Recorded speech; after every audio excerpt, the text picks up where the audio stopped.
तो हमने सोचा अब वो बरस रहे, हम काहे को बरसे। सुनो ध्यान से,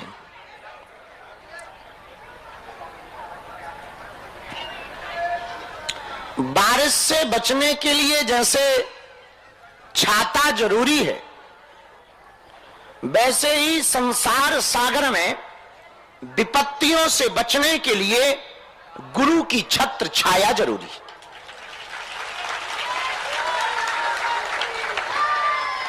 छाता तन को बचाता है तो गुरु की कृपा जीवन को बचाती है। और मेरे पागलों, एक बात तुम याद रखना जिंदगी में, बारिश की जब बूंद गिरती है तो ये नहीं देखती कि हम अमीर की महल में गिर रहे हैं या गरीब की झोपड़ी पर गिर रहे हैं। बारिश की बूंद तो गिरती है, उसे फर्क नहीं पड़ता कि गरीब की झोपड़ी में पानी भर रहा, आटा गीला हो रहा या अमीर बारिश का मजा ले रहा। बारिश की बूंद तो गिरती है तो गिरती है, वो अमीरी गरीबी ना देखती।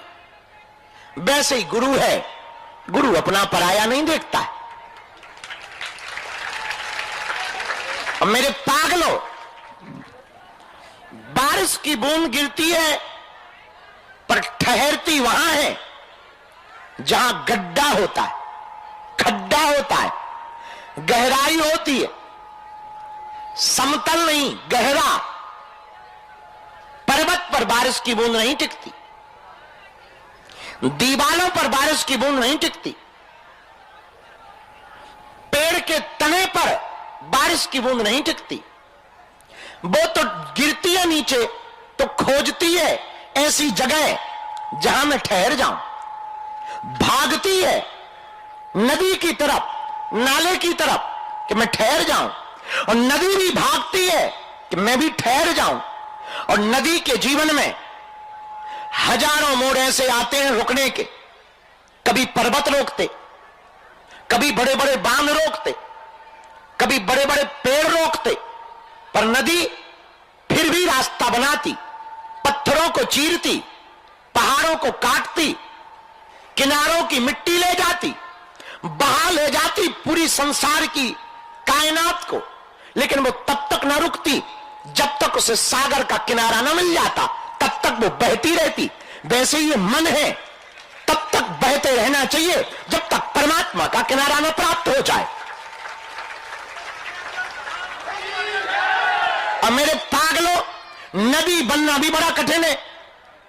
नदी भी बनो तो पत्थरों से लड़ो, बांधों से लड़ो, और बांधों में भी आजकल ऐसे ऑटोमेटिक गेट आ गए, उनसे लड़ो, इंजीनियरों से लड़ो, बड़े बड़े पेड़ों से लड़ो।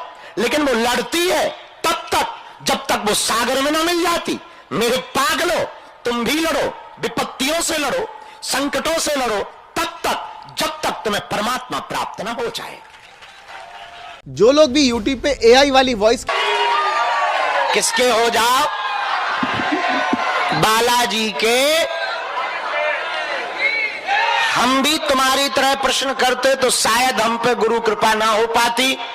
हमने प्रश्न नहीं मांगा, हमने बालाजी को मांगा, तो आज अर्जी लगाने वाले बन गए।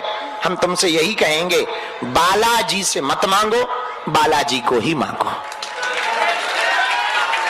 काम हो जाएगा।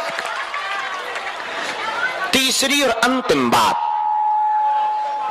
आज के बाद अभी से या तो तुम हनुमान जी को छोड़ो या हनुमान जी पर छोड़ो।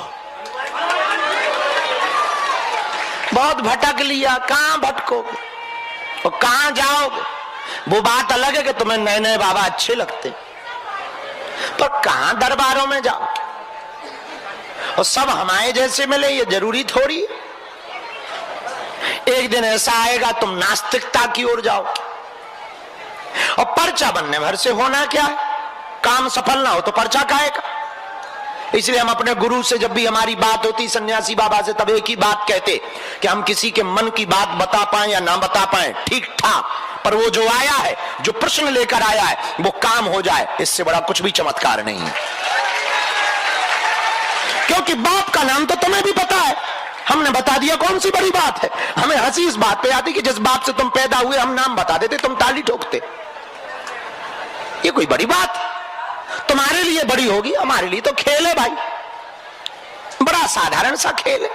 हनुमान जी की कृपा है, उन्होंने हमें जो विद्या दी वो दी इसीलिए कि ले बेटा, हिंदू कम से कम हली उल्लाह मुल्लों के चक्कर में तो ना पड़े, अपने देवता कमजोर तो ना लगे। नहीं तो आज से 5 साल पहले हिंदुओं को अपने देवता कमजोर, उनके जिनकी फोटो ही नहीं है वो मजबूत लगते थे। उनकी फोटो ही नहीं है, धन है भैया।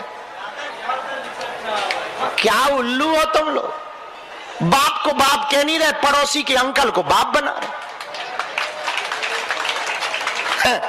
तुम्हें ये पता ही नहीं कि दुनिया में जितने भी भगवान हुए उनका इतिहास पढ़ो। ईसाई इतिहास पढ़ो तो ईसाइयों के भगवान यीशु मसीहा ने यह कहा कि मैं भगवान का बेटा हूं। मुसलमानों का इतिहास पढ़ो तो उनका भगवान कह रहा खुदा कि मैं भगवान का संदेश वाहक हूं। अपना इतिहास पढ़ो, गीता, कृष्ण भगवान महाभारत में गीता में कह रहे हैं मैं भगवान हूं। सीधा सा अंतर है यार, लॉजिक सी बात है। अपना भगवान ताल ठोक के कह रहा महाभारत में अर्जुन के सामने रथ पे खड़े होकर, आई एम गॉड, मैं ही भगवान हूं। अब वो संदेश वाहक, वो बेटा, अब कहां सत्यम और कहां राजपाल और कहां हम? अंतर फर्क साफ है भैया। हम जो समझाना चाह रहे शायद तुम समझ गए हो। हम उनकी बुराई नहीं करते ना, काहे को करें भैया, पर तो अपनी अच्छाई काहे छुपाएं।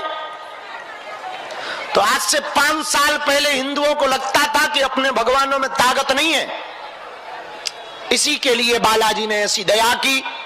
बुंदेलखंड मध्य प्रदेश के छतरपुर जिले की पुण्य भूमि, जहां बालाजी स्वप्रकट हैं, जहां सन्यासी बाबा ने तप किया, जहां दादा गुरुजी ने तप किया। हमको भी 19 साल हो गए सेवा करते करते। 19 सालों में बड़े 8-9 साल तो टीवी पे लगातार आ ही रहे, तब से तो बंद ही नहीं भय।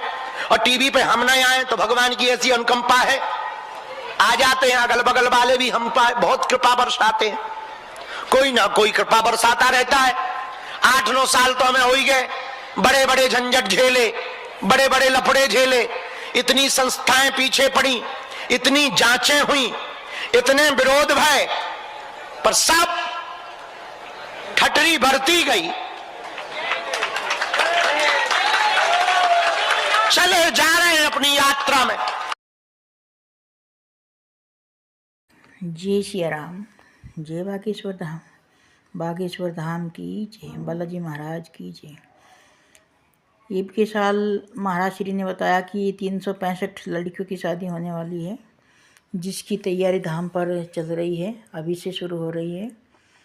और महाराज श्री ने जो बहुत ही ज्ञानवर्धक बात हमें बताई इस वीडियो के माध्यम से, आप लोगों ने वीडियो पूरी देखी होगी तो सुनी होगी। और आप लोग वीडियो जो है पूरी नहीं देखते, वीडियो को पूरी देखा करो और महाराज जी की जो जानकारी है पूरी आपको पता लगेगी। ये वीडियो जो और वीडियो से कुछ अलग है, बहुत ही बढ़िया, बहुत ही सुंदर वीडियो महाराज श्री ने वाणी में हमें बताया है, बहुत ही सुंदर वाणी है। और आप लोगों को भी वीडियो अच्छी लगी हो, वाणी अच्छी लगी हो महाराज श्री की, तो जो है वीडियो को लाइक करें, सब्सक्राइब करें और कमेंट में जय श्री राम जरूर लिखें। जय श्री राम, जय बागेश्वर धाम। कल फिर एक अलग वीडियो के अलग टॉपिक के साथ मिलेंगे, तो जय श्री राम।